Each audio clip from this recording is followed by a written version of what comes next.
আর আমার কোনো শক্তিশালী প্রতিপক্ষ নাই।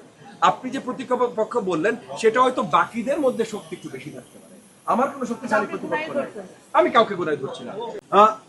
বৃহত্তর মোহাম্মদপুরে সব ধরনের জনগণই বসবাস করেন, তবে মোহাম্মদপুরের মূল বেস হলো শিক্ষিত মার্জিত মধ্যবিত্ত। তো আমি মধ্যবিত্ত ভোটারদের কাছে যাচ্ছি, আমি নিম্নবিত্ত ভোটারদের কাছে যাচ্ছি। এমন কোনো মানে আমার ভোট ব্যাংক বলতে আলাদা কোনো ভোট ব্যাংক আমি ধরছি না। আপনি বিহারি ভোট ব্যাংক বলবেন, ওটা আমার ভোট ব্যাংক। আপনি মধ্যবিত্ত শিক্ষিত ভোট ব্যাংক বলবেন, ওটা আমার ভোট ব্যাংক। আপনি নিম্নবিত্ত কম শিক্ষিত লোকজন আপনি বলবেন মাদ্রাসা, মাদ্রাসাও আমার ভোট ব্যাংক। দুইটা মাদ্রাসা থাকতে পারে যেটা হয়তো আমার ভোট ব্যাংক না, বা সেটা তো মাত্র দুইটা মাদ্রাসা। বাকি বৃহত্তর ঢাকা 13, মোহাম্মদপুর, আদাবর, শেরেবাংলানগর পুরাটাই ভাই আমার।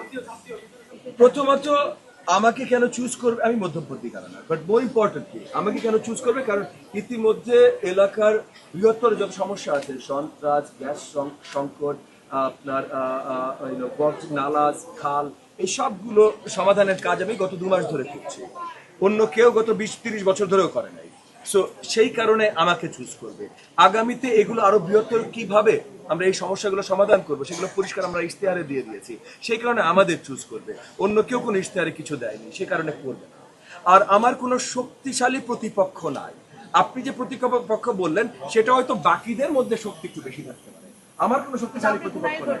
আমি কাউকে গোনায় ধরছি না, না না কাউকে গোনায় ধরছি না, মানে আমি বড়াই করে বলছি না ভাই, কারণ আমি কাউকে গোনায় ধরার মতো দেখছি না। কারণ আপনি যার কথা বলেছেন সে নির্বাচনে আসার মুহূর্তে বলেছে যে সে যদি নির্বাচিত হয় আগামীতে আর কোনো নির্বাচন হবে না। তাহলে আমি মনে করি ভাই কোন মানে মিনিমাম কমন সিভিল সেন্স আছে নাগরিক তার জন্য ভোট প্রদান করবে না যেই লোকটা বলবে যে আপনি আমার জন্য ভোট প্রদান করেন, কিন্তু ভোট প্রদান করার পর কিন্তু আপনার আর ভোট প্রদান জীবনে করতে দিব না, এটা কেউ করবে? আমার মনে হয় না। তাহলে যেহেতু আমার মনে হয় না, সেহেতু আমি মনে করছি যে তার কোনো ভোট ব্যাংক নেই।